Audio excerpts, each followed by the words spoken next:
the Center for Cosmetic and Household Urban Hazardous Substances Regulation and Research. Uh, Good morning, ma'am.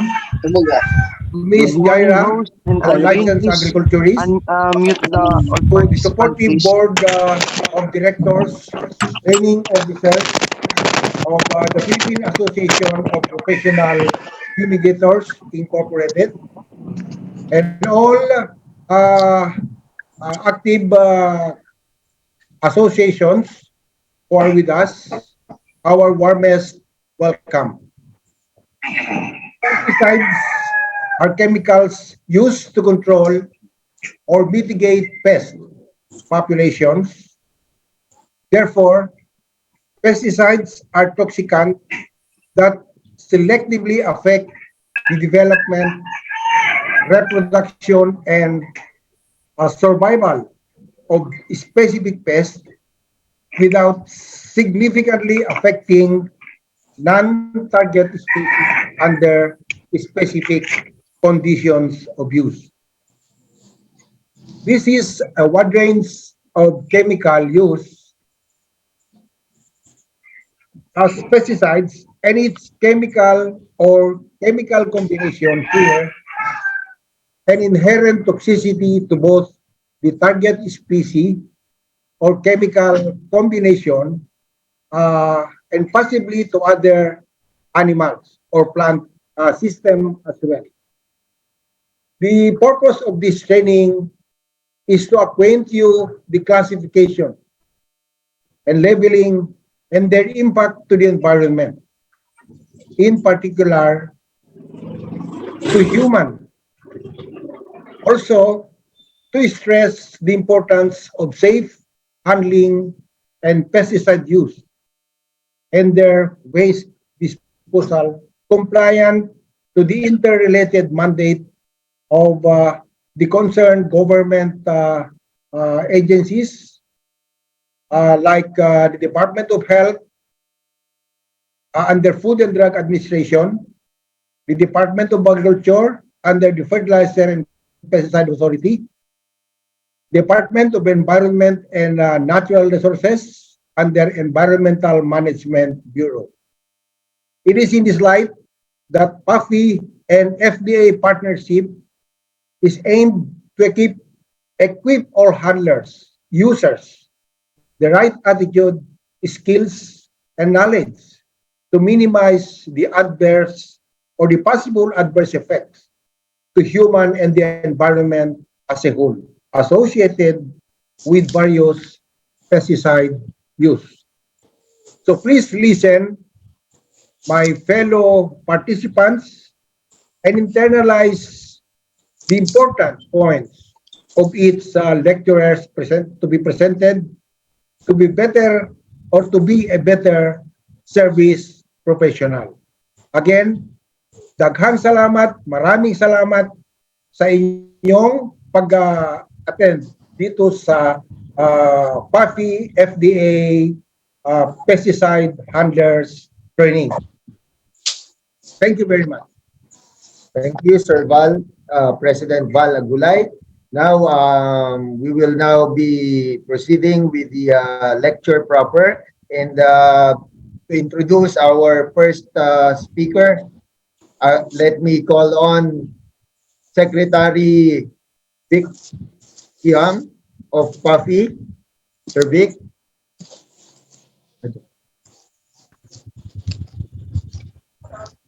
Yes, good morning, guys. Luzon, Visayas, in Mindanao. My name is Victor Yang, one of PAPI director.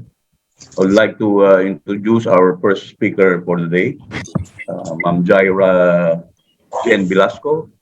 We will be talking on common urban pest biology, species and control strategy, and the later followed by proper pesticide handling, storage, and disposal. Ma'am Jen is a graduate of BS Agriculture at UP Los Baños. She's a licensed agriculturist. Studies MS Entomology, specializing integrated pest management, 6 years in pest control industry, well-trained in pest biology, safety, CGMP, HACCP, and internal and external audits such as Kaya na makita ISO ta ng and AIB. unsaon mo I'd like to call on Ma'am Jaira.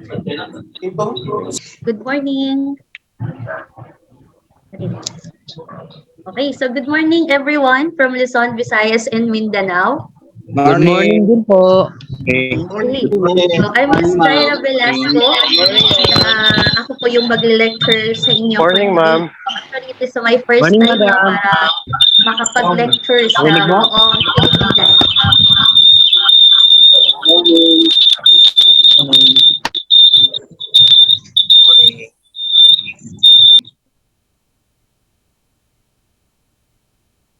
So, i-mute nyo lang po yung mga devices ninyo para mas mapakinggan nyo po ako. No? Sayang kasi yung lecture natin kung marami hindi makakarinig.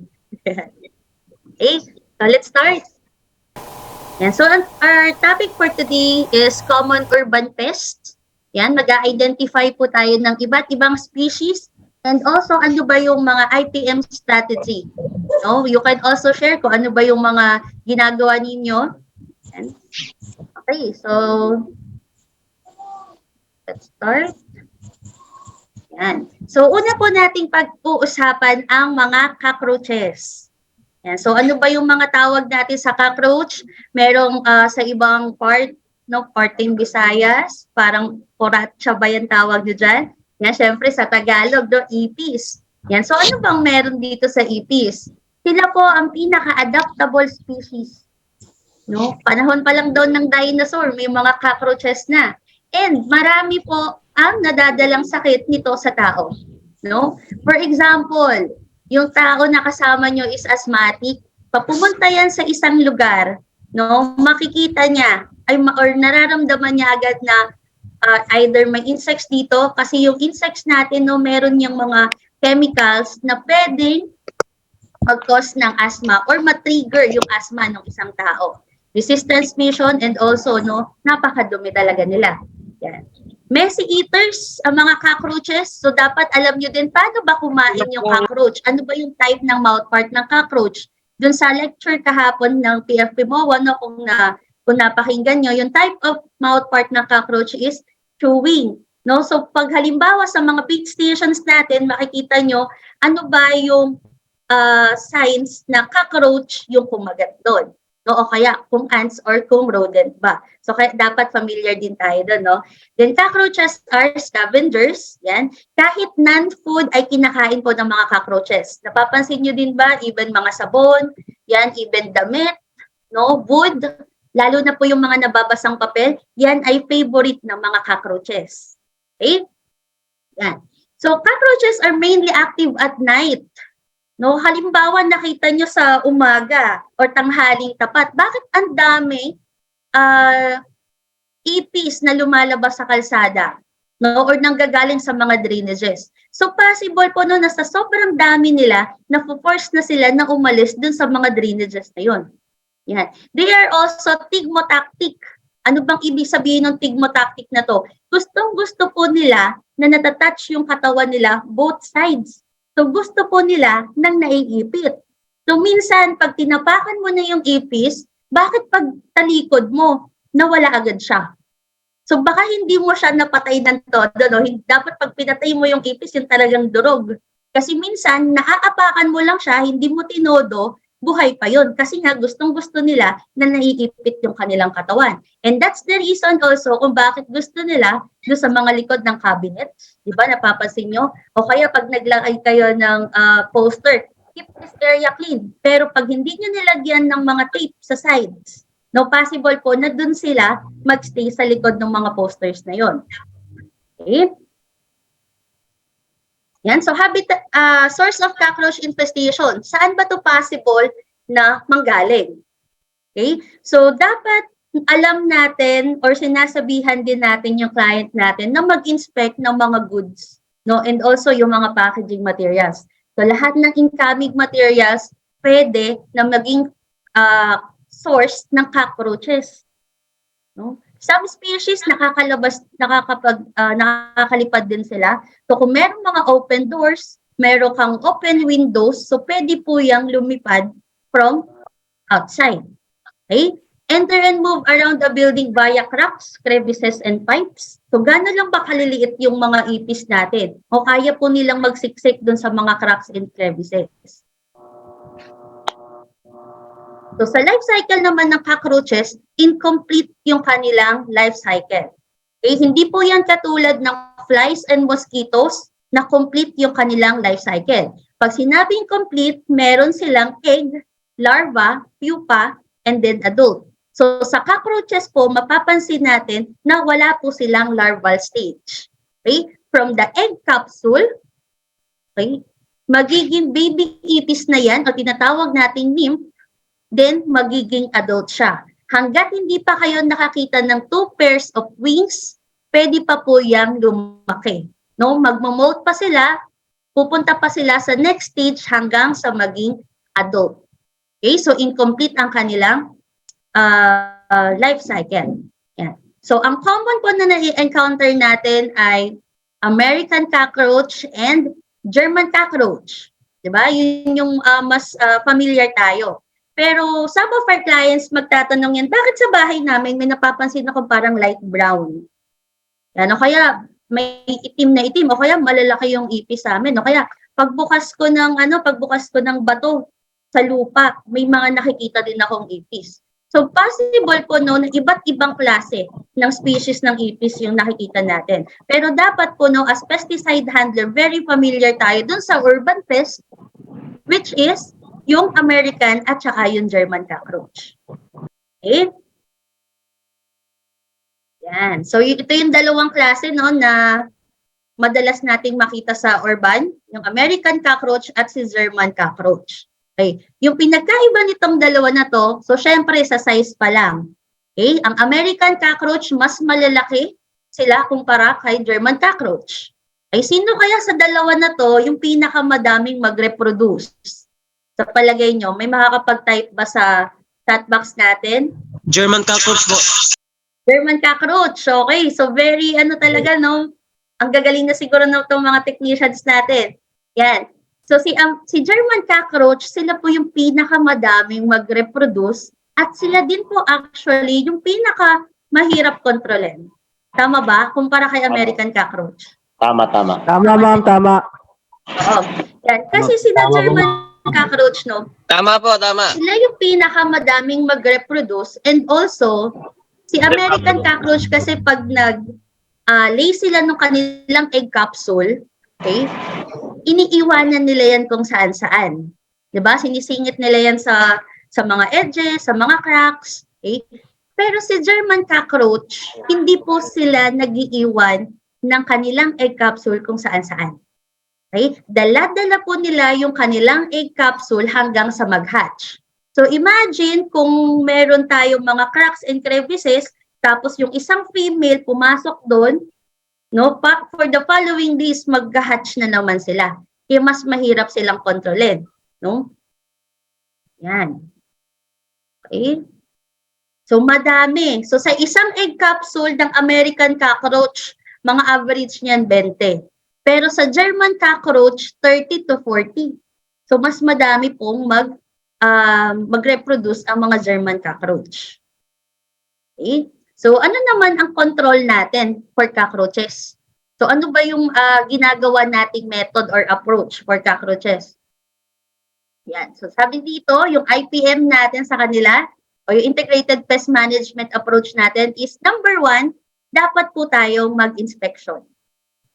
Okay? So in any activity na gagawin natin, in any pest control program, importante po dapat number 1 ang gagawin natin ay? And anyways, at around 9:30 a.m., we will cut Miss Jaira to give way to our guest and main speaker, Engineer Rivera.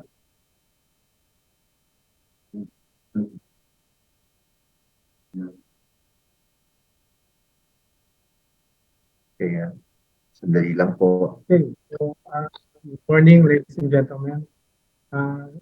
my great pleasure to introduce our speaker introductory course on global health for the our speaker,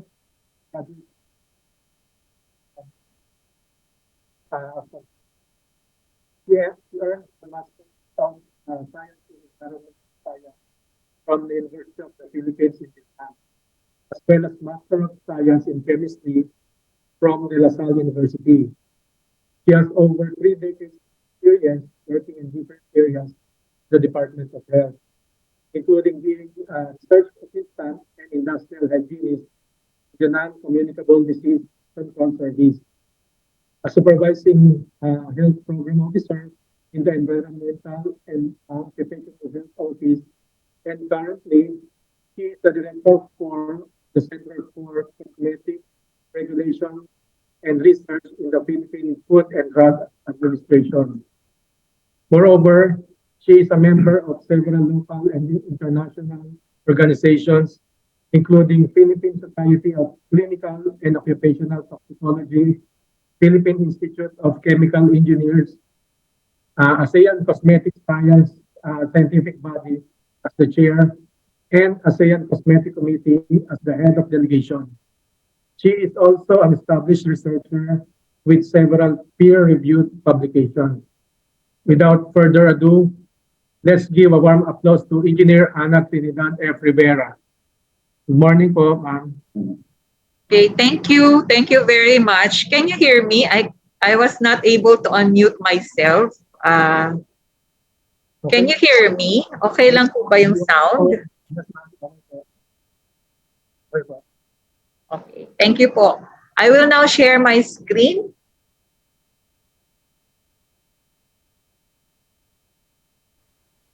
Can you see my screen na po? Okay na po. Yes, ma'am. Okay, sige po. So in behalf of the Food and Drug Administration, I would like to thank the Philippine Association of Professional Fumigators Incorporated for inviting me over to deliver this lecture for this morning. Magandang umaga po sa ating lahat. Good morning po. So, naatasan po ako na magbigay ng kaunting lecture po tungkol sa GHS or the Globally Harmonized System for the Classification and Labeling of Chemicals. So, introduce ko lang po muna ang FDA po, ang Food and Drug Administration. Ang amin pong mandato ay to ensure or guarantee the safety, quality, purity, efficacy of products in order to protect and promote the right to health of the general public.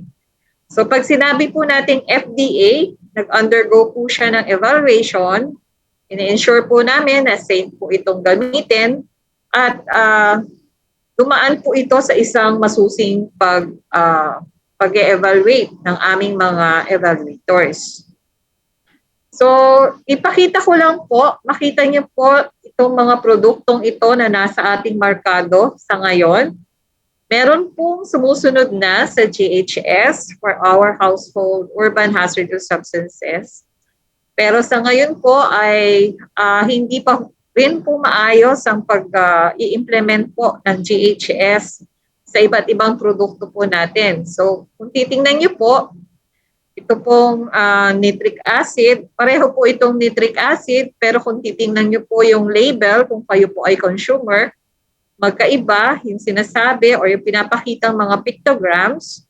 So hindi po alam ng consumer ngayon kung sino po yung susundin or anong pictograms po ang kanilang susundin pagdating sa mga household urban hazardous substances at kasama na po dito yung ating household urban pesticides. So kaya po hindi po ito sa Pilipinas po lamang, ito po ay pang-international din. Makikita niyo po na ang iba't ibang bansa ay merong kanya-kanyang system pagdating sa pag-evaluate ng mga chemicals. So pakita niyo po dito sa Canada, magkakaiba po yung kanilang pictograms pagdating sa European Union At pagdating din po doon sa ating dangerous goods na transportation. So, ang isang objective po nitong globally harmonized system ay tingnan po yung kung paano po i-harmonize itong mga pictograms, yung mga hazard na nakikita po natin, hazard statement, na nakikita po natin sa mga labels po ng ating mga produkto.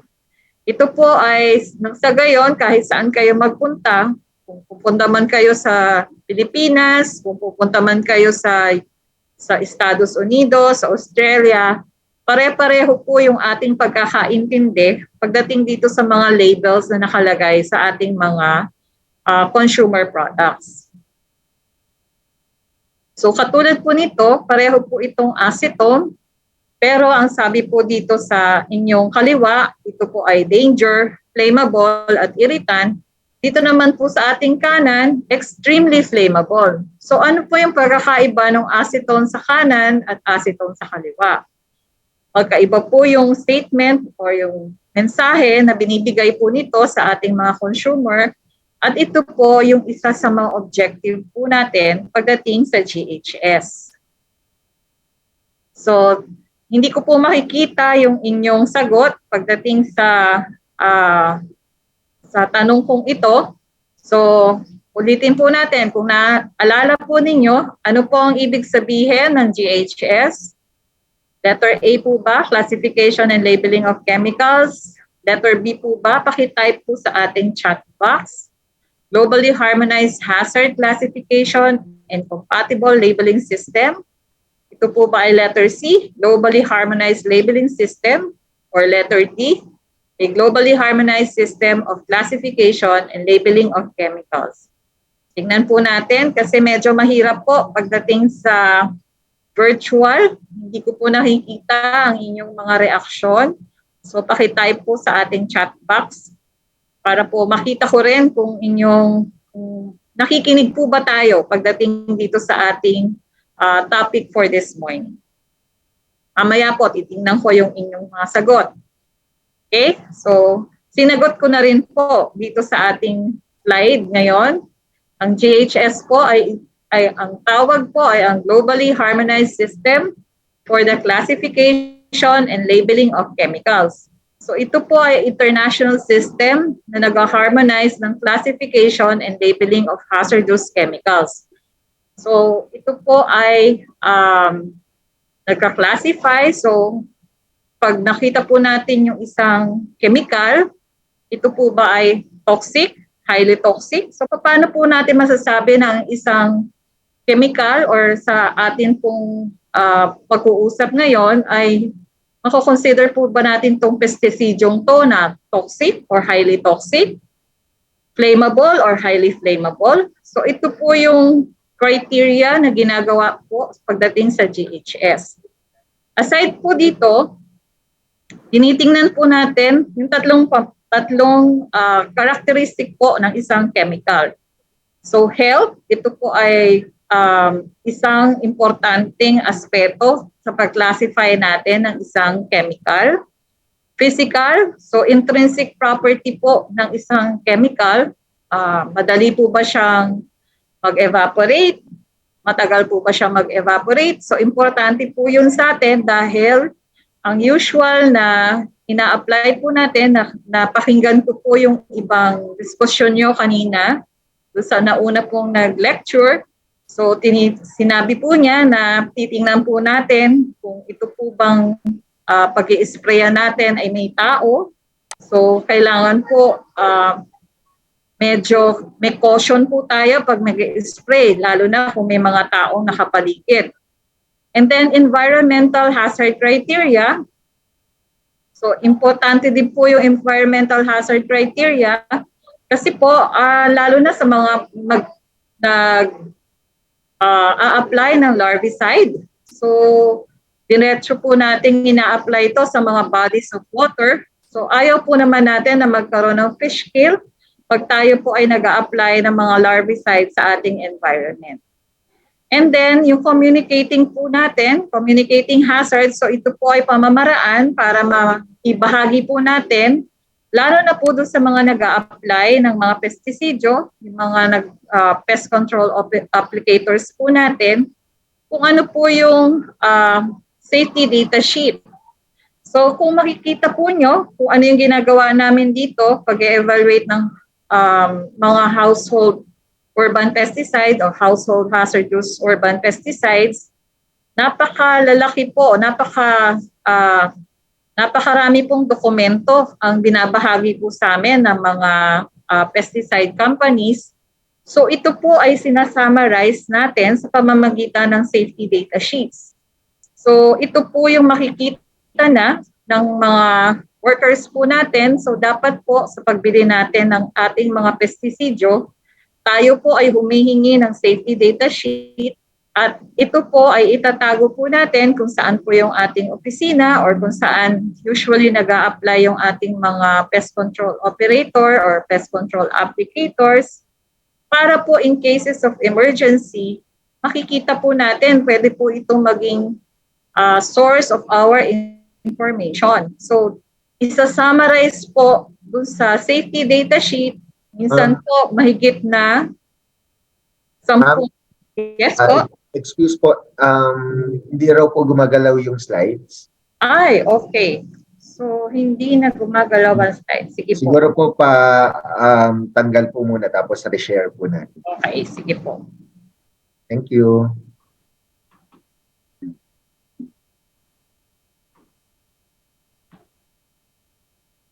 So, maandar na po? Hindi pa rin. Yes, opo.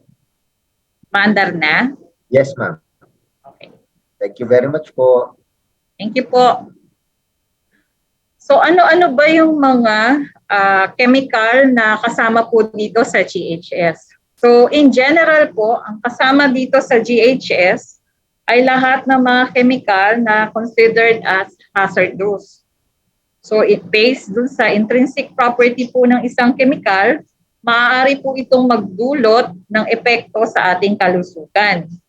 Pero meron din po mga exception kasi meron na rin po mga sistema ng pagkakategorya. Kasama na po dito yung mga pharmaceutical products o yung mga drugs and medicines po natin. So, hindi po kasama dito sa GHS.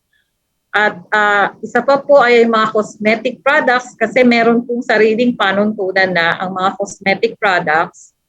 Ganon din po ang mga food additives. So yung although mga chemical po yan, like yung ating Betsin, it's a monosodium glutamate, chemical po siya. Pero may sarili pong pamantayan na ng pagka-classify nitong mga food additives at saka cosmetics and pharmaceutical products. So lahat po, as a general rule, lahat ng mga chemical na ginagamit po natin ay kasama po dito sa GHS. So pagdating po naman sa regulasyon, meron po tayong tinatawag na committee ng GHS dito sa Pilipinas at nag-issue na rin po ng Joint Administrative Order noong 2009 ang DTI, DNR, DA, Department of Finance, DOH, DILG, DOLE, DOTC, ng administrative order na gagamitin na po natin yung adoption and implementation of the GHS. So saan po natin siya i-apply? I-apply po for agriculture, industrial workplace production. So ang DOLE po ay naglabas na ng sarili nilang guidelines. Ito po ay ang Department Order number 136-14, the guidelines on the implementation of GHS, the transport sector, and then the consumer products. Pagdating po sa consumer products, ang FDA ay nagsimula na po mag-implement ng GHS for household urban pesticides. At sa ngayon po, yung sa mga disinfectants, ito po ay nasa ilalim ng HUHS or Household Urban Hazardous Substances. So may transitory period po tayo for HUHS products na pagkuha po ng CPR until the end of 2023. Pagdating po ng 2024, simula na rin po tayo ng pag-i-implement ng GHS for Household Urban Hazardous Substances. So ang GHS po, ang ginagamit po natin ay yung available na physical, toxicological, exposure data, and other scientific data. At pag base po dito, malalaman po natin kung ano yung hazard class category po niya. And then from there po, gagawan po natin ng pictogram, may kaakibat pong pictogram, signal word, at dalawang hazard category, which is the hazard statement and the precautionary statement. I-discuss po natin in detail sa mga susunod pong slides.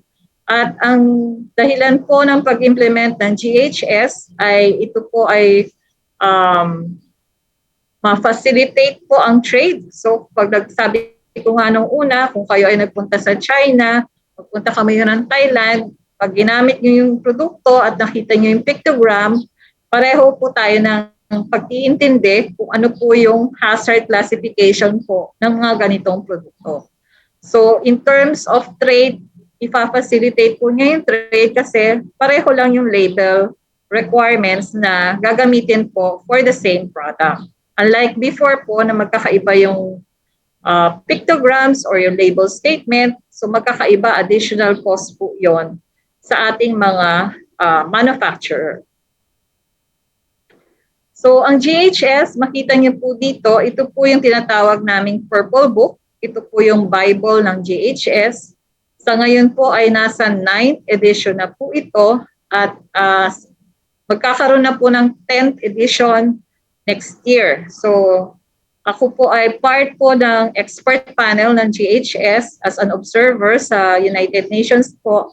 So marami pong changes ang ginagawa po ng expert panel para mas lalo po nating maintindihan at mai-apply ang GHS po sa ating mga products, sa ating mga consumer products at mga chemicals po natin. So ang GHS, napauna ko na pong nasabi na ito po, ang kasama po dito ay health, physical, and environmental hazards. So from there po, gagawa tayo ng hazard criteria. Meron po itong hazard criteria. At pagdating po dito ay meron po mga labels at safety data sheets. So ita-translate po yung mga na review po natin na health, physical, and environmental hazards sa label at sa safety data sheets. Kasi ito po yung magiging basihan ng impormasyon ng mga consumer at ng mga users po ng ating mga chemical products.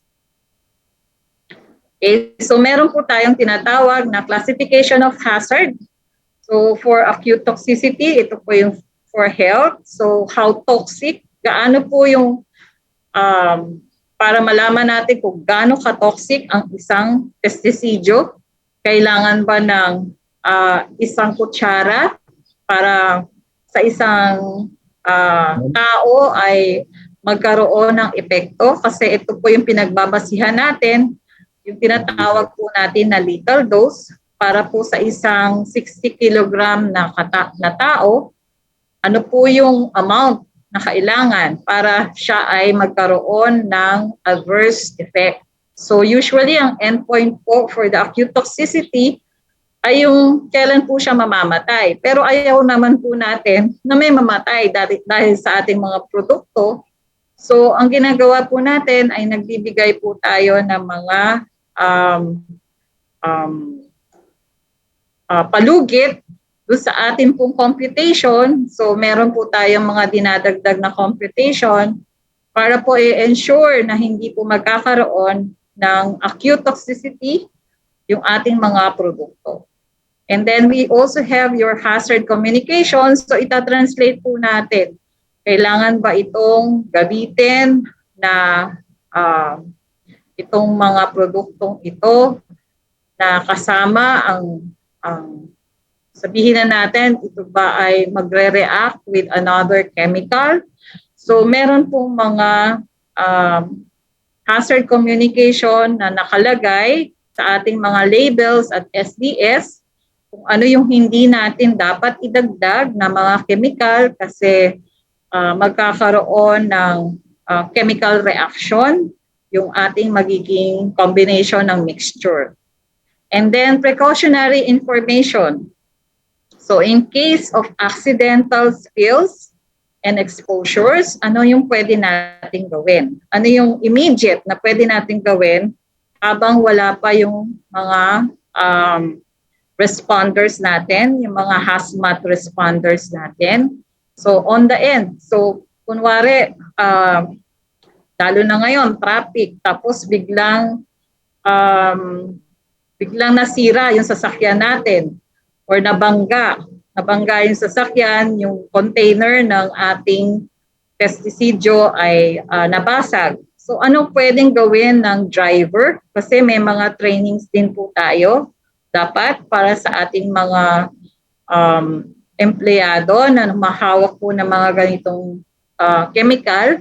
Ano yung pwede niyang gawin immediately para hindi mag-spread or magkaroon man ng volatilization yung chemical natin sa environment.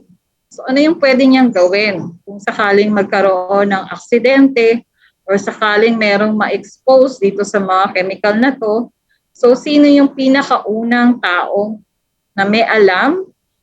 Dapat yung taong nag-handle din at kailangan din nating i-train or bigyan ng training ang ating mga driver kasi hindi naman far-fetched, hindi naman we would expect na pwedeng mangyari itong mga ganitong aksidente. Lalo na ang transport natin, ang main transport natin ay via land. So kung naalala nyo, nung nagkaroon ng bagyo, Typhoon Frank yata yon. So, via the ship, di ba? Lumubog si MV something sa Romblon. So, lumubog yung barko. So, kasama noon, may mga pestisidyo doon sa loob ng cargo.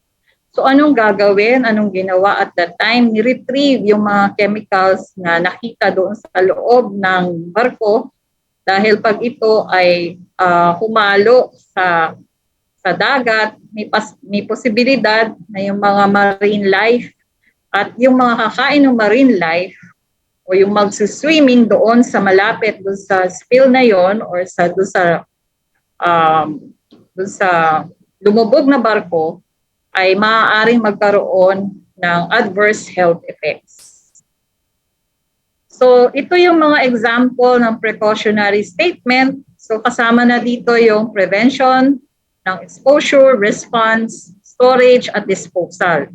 So kailangan mula sa paggamit natin, pagbili ng chemical hanggang sa pag-dispose ng chemical ay maging responsable po tayo. So may mga precautionary statements like keep away from sparks and open flames, so no smoking, dahil ang produkto po natin pag nag-evaporate ay pwede pong magkaroon ng explosion or combustion. So, kailangan pong i-apply ito doon sa mga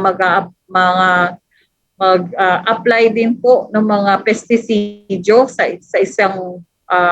isang bahay o sa isang opisina. So, dapat po walang naninigarilyo or walang open spark or flames. Then in case of fire, use powder for extinction. Ito po yung response. So yung sa storage, in terms of storage, store in a well-ventilated place, keep cool. So may temperature requirements po tayo for the storage. And yung disposal po natin, dapat po ay sumusunod sa panuntunan ng Environmental Management Bureau. So ang mga elements under the GHS, kasama po dito yung signal words. So dalawa na lang po ang ating signal words. Ito po ay either danger, mas higher po yung danger kesa sa warning. So danger indicates a higher severity of hazard. So nakita niyo yung mga pictograms na ito, ibig sabihin medyo pagdating sa health, ay kailangan mag-ingat po tayo sa paggamit nitong mga pesticidyong ito. So ito yung mga tinatawag nating pictograms na nagbibigay ng information kung ano yung mga hazards ng mga chemicals. So dalawa na lang po yan. Unlike before, highly dangerous or extremely dangerous. So ngayon po, dalawa na lang po yung makikita po natin. So signan na po natin. Kung familiar na po kayo sa GHS, baka naman mas marami pa po kayong alam na kaysa sa akin. So pakitype po sa chat box ano po ang ibig sabihin nitong pictogram na ito na meron pong parang flames. Ito po ba ay flammable, corrosive? So type niyo po kung A, B, C, none of the above or all of the above. So ito po ba ay flammable? Ito po ba ay corrosive, oxidizer? Pag meron pong ganitong pictogram. So pakitype po. Next, ito siguro naman familiar na kayo, si skull and bones. So ano po ang kanyang kino-convey pagdating sa pictogram na skull and bones? Acutely toxic, corrosive, chronic exposure, none of the above, or all of the above. Okay? And ito po ay bago pong pictogram compared sa mga dati pong pictogram. Pagdating po sa environmental hazards, pag may nakita po kayong ganitong pictogram, ano pong ibig sabihin nito? Ito rin po ay bago pagdating sa pictogram ng GHS. So pag ang produkto po bang ito ay merong ganitong pictogram, ano pong ibig sabihin nito? Okay. Ito po. Ano rin po ang ibig sabihin nitong pictogram na ito? Explosive po ba to? Flammable po ba to? Ignitable?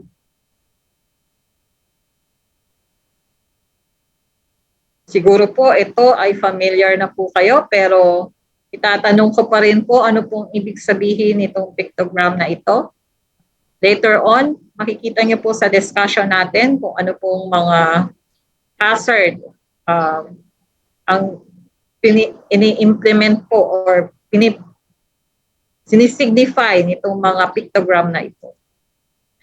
Po. Ano po ba? Bago rin po ito. So, ito po. Pag nakakita po ba kayo ng pictogram na ito, pwede pong hawakan ng kamay. Ito po ay medyo panibago. Nung una po itong lumabas ay kasabay po nung pelikula ni Batman. So sabi po nila, pag nagle-lecture kami, Riddler daw. Pero ito po ay iba po ang ibig sabihin pag in-apply po natin sa GHS. Okay. So sabi po natin may tatlong pamantayan po tayo, yung health hazard, physical hazard, at environmental hazard. So, base po sa health hazard, meron po tayong 10 health hazards na tinitingnan. At madadagdagan pa po ito sa mga susunod na version ng GHS kasi po ay nagsisimula na rin po kaming mag-usap tungkol sa endocrine disrupting na mga chemicals. So, magkakaroon po siya ng specific criteria for endocrine disrupting. So, meron po tayong acute toxicity, skin corrosion, irritation. Pagdating naman sa physical hazards, we have yung explosive, flammable gases, oxidizing gases. At pagdating sa environmental hazard, meron po tayong mga acute and chronic aquatic toxicity and hazard due to the ozone layer. Actually, it's a work in progress kasi hindi pa po natin na sama dito yung animals sa terrestrial environment, animals in the yung mga aviary, yung mga birds, ano po yung epekto ng ating mga produkto. pagdating dito sa ating environment.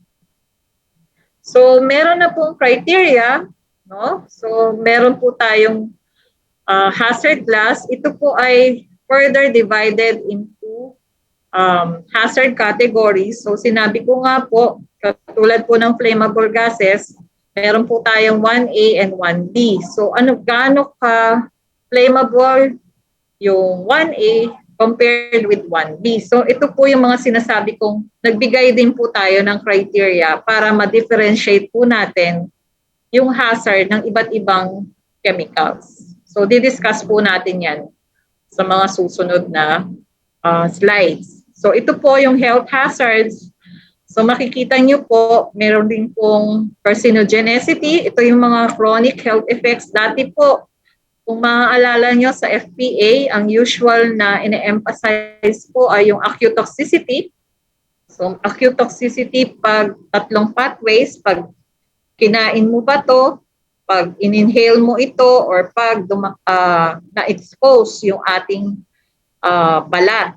So ngayon po, in-expand na ito to include also yung skin corrosion, irritation, serious eye damage, and then yung mga chronic. Kasi usually, ang tinitingnan lang natin is the acute health effects.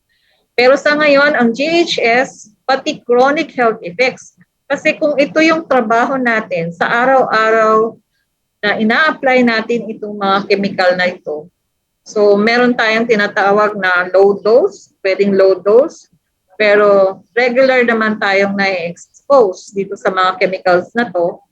So kung sa 30 taon kong paggamit, meron po bang maaaring mangyari sa akin dahil sa aking chronic exposure or chronic na paggamit po nitong mga chemical na ito? So kasama na rin po to sa ini-evaluate ng under ng GHS.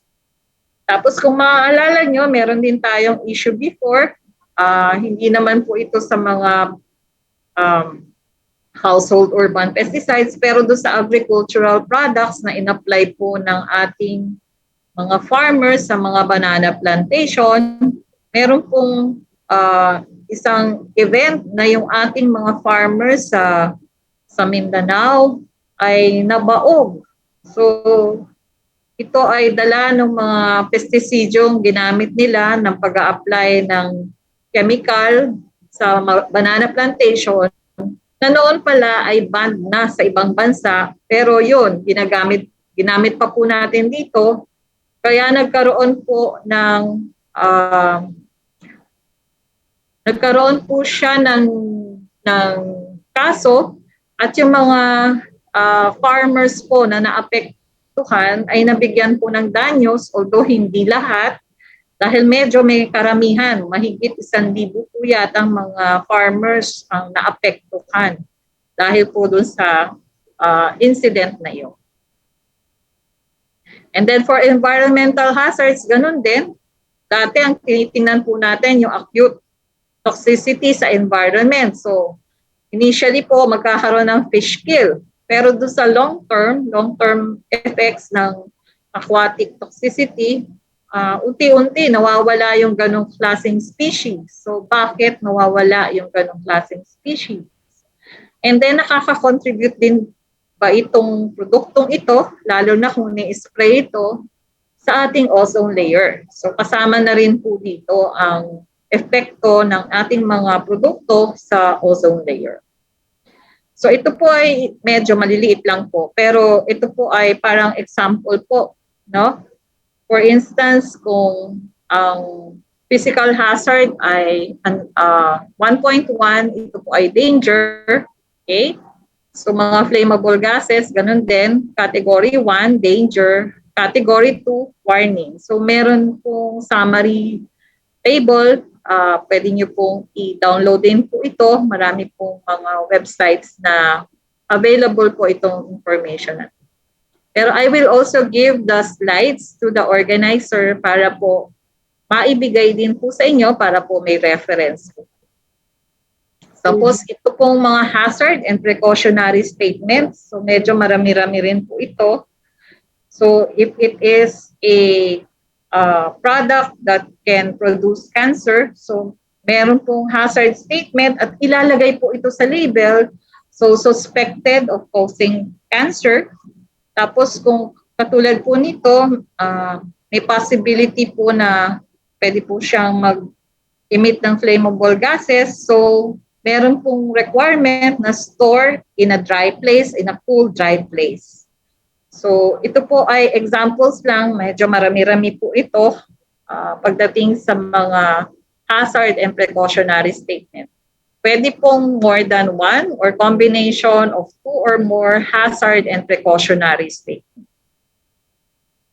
So ito po yung mga physical hazards na tinitingnan po natin. So bawat produkto po ay tinitingnan po natin kung ito po ay explosive, flammable gases, aerosols, oxidizing gases, or gases under pressure. So lahat po ito ay ini-evaluate po ng FDA pagdating sa physical hazards.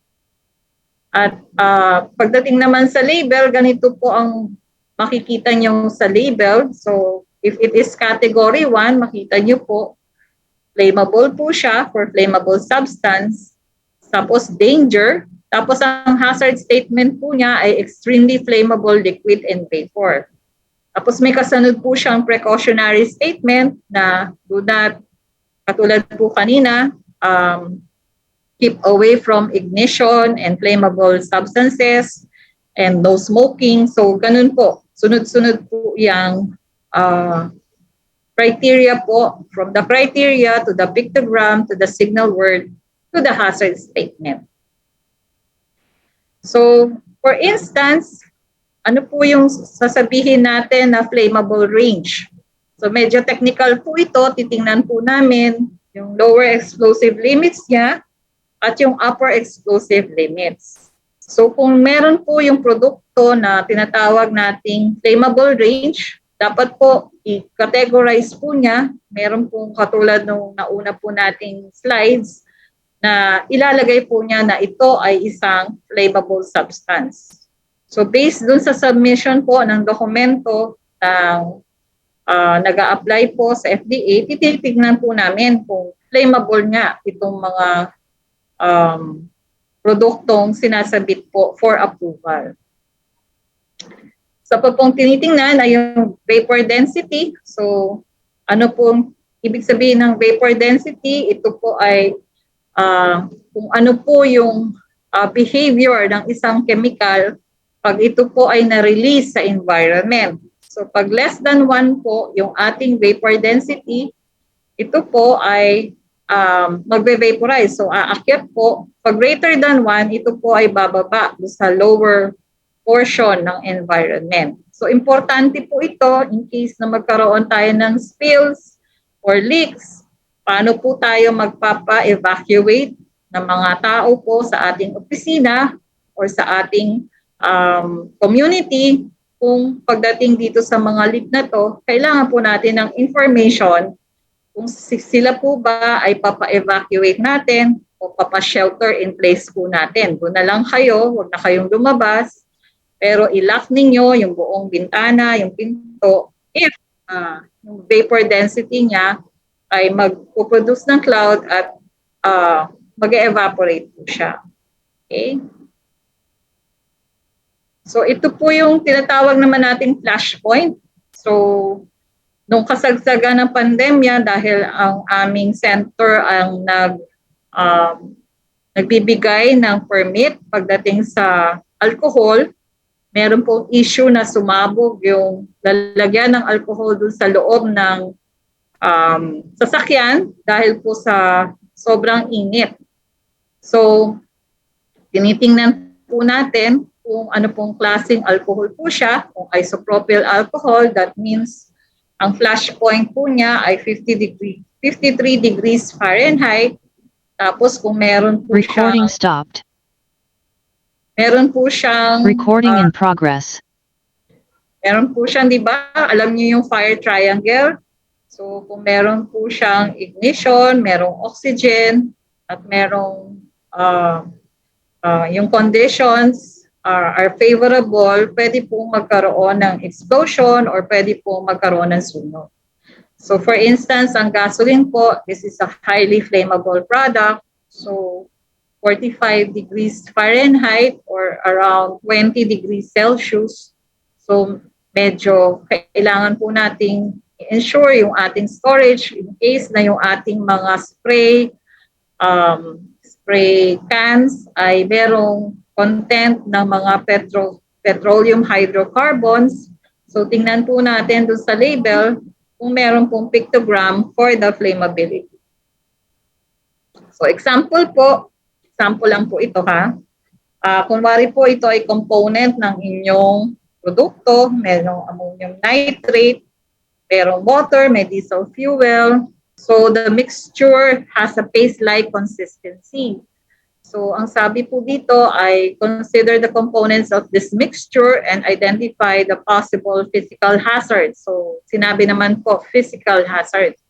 So base po dito sa consistency po nito, sa ingredients po nito, ang isang malaking component po nito ay ammonium nitrate. So it is considered as an explosive. So we'll need to consider if the mixture is indeed an explosive kasi as kung standalone siya, alam natin ang ammonium nitrate ay highly explosive chemical. Pero with the mixture dito sa produktong to, will it be also considered an explosive? So kailangan nating tingnan yung mga other components. So for instance, yung diesel fuel, will it be able to contribute dun sa pagsunog ng ammonium hydroxide in case there is a ignition or source of ignition. So ganun din pagdating sa acute toxicity. So sabi nga natin, gaano ka-toxic ang isang produkto. So for category 1, kung oral or via ingestion, you only need less than 5 milligrams per kilogram para doon sa LD50 or the amount that is needed sa pagkakataong ito ay ang tinitingnan po namin ay usually yung rats, yung pag-aaral po sa daga. Dahil hindi naman po namin pwedeng pag-aralan sa mga tao kung ito ay mamamatay or hindi po siya ethical. So usually, ito po ay sinasagawa sa pamamagitan ng pag-testing po sa pamamagitan ng daga. Pero sa ngayon po, sabi nga sa GHS, as much as possible, wala na pong testing ng mga animals. So merong animal testing rules na rin po na as much as possible ang gagamitin po natin ay yung mga datos na meron na tayo. So meron na rin pong mga panuntunan lalo na sa Europe na pinagbabawal na rin po yung pag-testing ng mga animals. So for category 1, pag sinabi natin category 1, ito ay danger pa rin. So less than 5. So highly hazardous usually itong mga category 1. Sa FAO, di ba, yung WHO, FAO, category for agricultural pesticides, ang meron lang po tayo ay 4 na category. Pero pagdating po dito sa GHS, meron po tayong category 5. So usually ang household urban pesticides po natin ay categories 3, 4, and 5 ang ina-allow po natin. And the ban po nito, yung nasa ilalim po ng lata or nasa ilalim ng box, sinusunod pa rin po natin yung sa FAO or sa FPA. So blue and green, yung nasa color band, we usually allow category 2 for professional services. So yung mga institutional use, so this is not for commercial use. Provided na i-declare po sa amin sa FDA na ito po ay intended for professional use, meaning the company would provide all the necessary information dun sa mag-a-apply, merong appropriate personal protective equipment, at merong medical surveillance and other compliance to the laws and regulations for worker safety. So, meron po tayong for LD50, oral, dermal, ito po yung sinusunod. So, pag meron kang pesticide na, for instance, ang LD50 ay 250 milligrams per kilogram, so ano po siyang category papasok? So, papasok po siya sa category 3 kasi greater than 50 and less than or equal to 300. So, pinagbabasihan po nito, as I've said, ay yung animal studies po natin. Okay? So, ito po, oral, dermal, and inhalation. So, ito po yung GHS labels na katumbas. And then, ito po yung hazard statement. So, fatal if swallowed, fatal if in contact with the skin, fatal if inhaled. So, ito pong category 1 based dun sa ating criteria, ito po yung pinaka-highly toxic na mga chemical substances. So, pagdating naman sa pH, tingnan natin yung pH at saka POH. So, question nga lang, and yun nga lang, hindi ko makita ang inyong mga response at the moment. So, ano po ba ang mas corrosive, ang acid or ang base? Sige nga po, type nyo po sa ating chat box. Mamaya po, re-reviewin ko yung mga sagot po nyo. So, meron bang nagsasabi na mas corrosive ang acid or mas corrosive ang mga alkalis or base? So, kung titignan po natin, actually, pareho po silang corrosive. So, hindi po ibig sabihin na alkali po siya, mas corrosive ang acids. Corrosive din po ang mga alkalis depending on the POH naman siya or the pH din.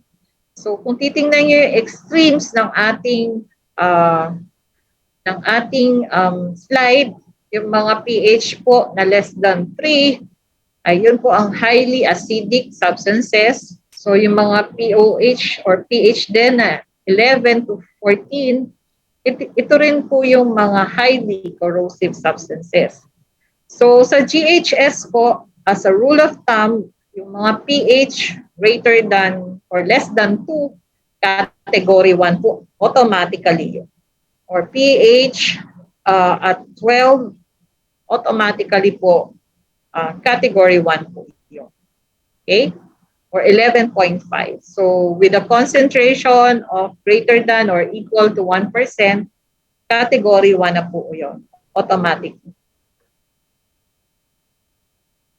So, for carcinogenicity, ang tinitingnan po natin ay yung known human carcinogen.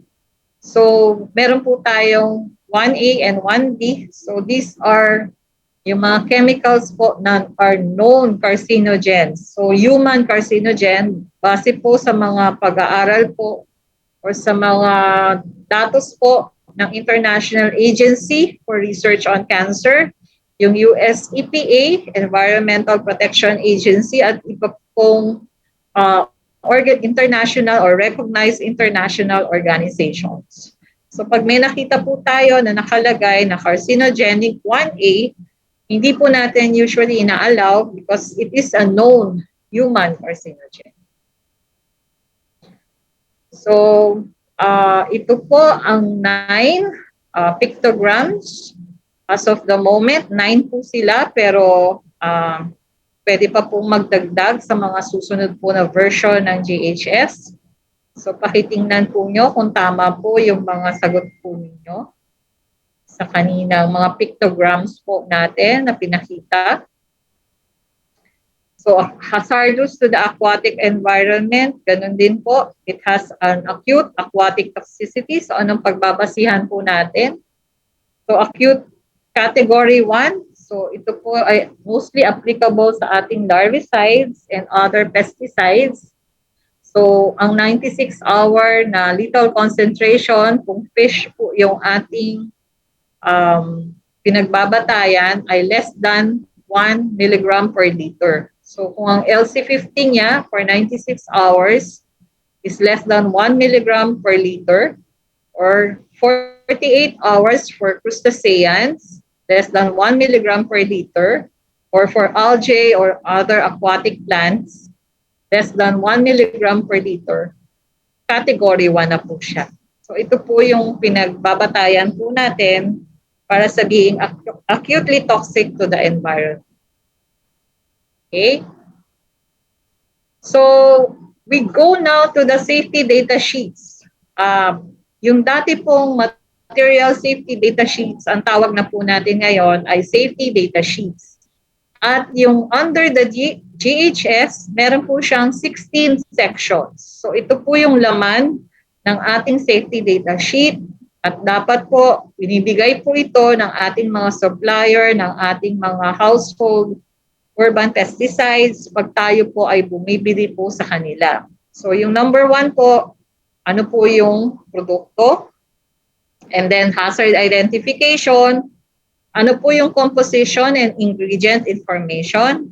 In some cases po kasi pagdating sa pesticides, mas toxic po yung ating mga solvents compared with the active ingredient. So meron ding cases na synergistic yung effect dahil toxic na nga yung active ingredient and then toxic pa yung ating mga solvents. So meron tinatawag tayong synergistic effect.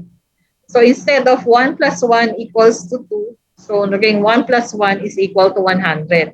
Meaning napopotentiate or mas napapa-enhance niya yung toxic health effects dahil sa combination ng dalawang chemicals. And also this includes, sabi ko nga, importante na basahin po ninyo yung SDS, first aid measures. Pwede po siyang ibigay sa in case na malason, yung fresh eggs.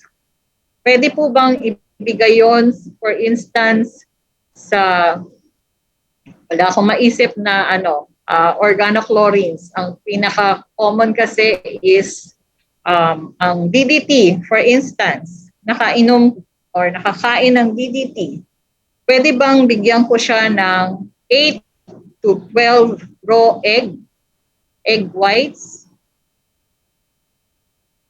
Hindi po pwede kasi it's contraindicated kasi mga chlorinated compounds po ito. So hindi po natin pwedeng ibigay dahil lalo pong may enhance yung absorption ng chlorinated products. So pwede po natin itong ibigay dun sa mga organophosphates and carbamates na ingest po accidentally. So pwede po natin siyang ibigay na first aid measures. Kaya kailangan po nating basahin kung ano yung nakalagay dun sa ating first aid measures. Ganon din po sa ating firefighting measures.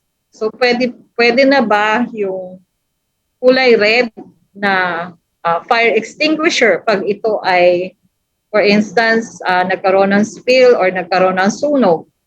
Or kailangan mo yung mas higher na fire extinguisher na kulay green or kailangan mo yung foam?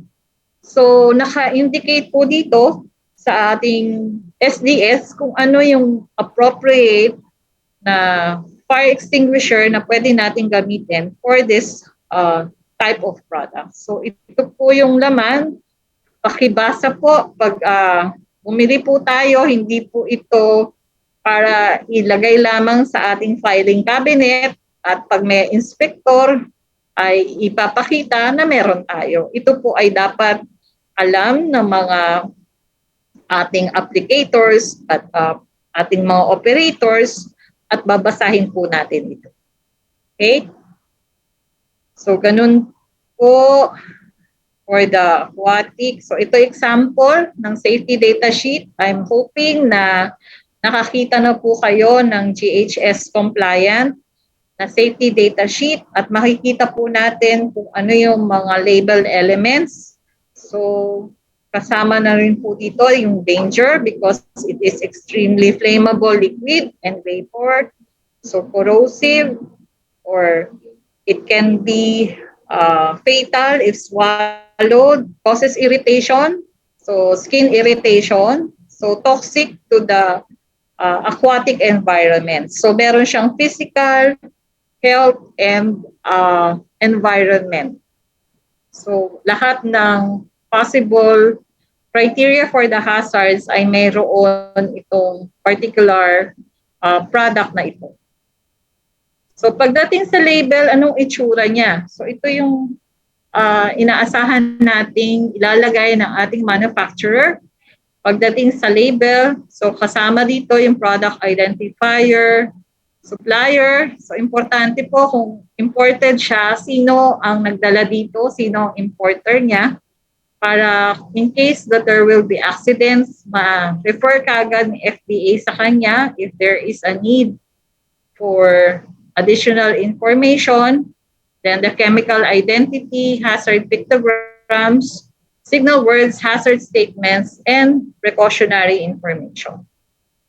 So kahit sino, especially for consumer products, yung mga household urban pesticides, requirement na po yan na meron silang GHS labels. So ito po, naglabas na rin po kami ng advisory on how to read the label. Especially po during, depende po kung merong public health concern, like minsan dengue. Nung time na to ay nag-increase naman ng leptospirosis.